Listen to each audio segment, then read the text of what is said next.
Ahojte priatelia, takže dnes sa nachádzam na cvičku vo Vrakuni. Je to cvičko Vrakuňa, je typické tým, že je v lesoparku, to znamená, že skoro ráno aj cez deň tu nesvieti slnko a môžete si tu parádne zacvičiť.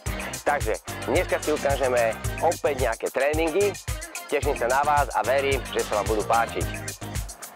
Makači, dnes nás čaká kruhový tréning. Nič nepotrebujete, len tieto veci, čo sú tu za mňou na tomto cvičku, plus jednu kruhovú gumu. Ale skôr ako odstrelíme parádny kruhový tréning, tak sa poriadne rozcvičíme. Takže ako vždy na začiatku rozcvičenia sa poriadne zahriejeme. Prvý cvik je jumping jack, 10 opakovaní.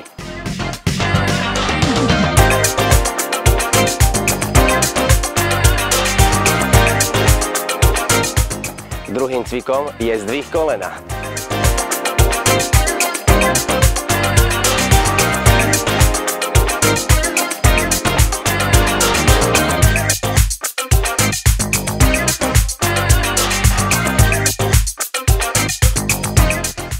Tretí cvik, good morning.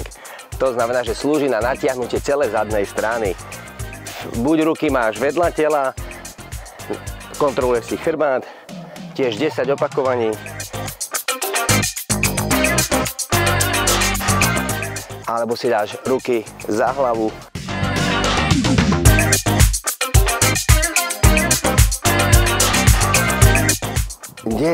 Teraz ideme wormsikou plus výpad dopredu s rotáciou.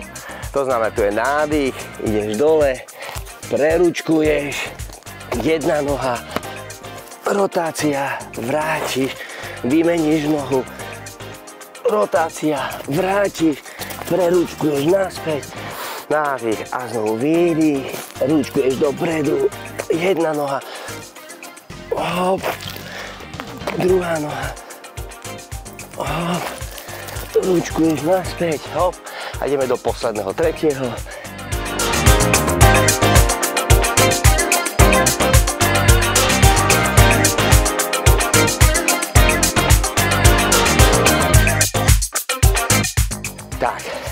Takže toto je prvé kolo našej rozcvičky celé urobené. Vy si dajte krátku pauzu a zopakujeme toto 3-krát.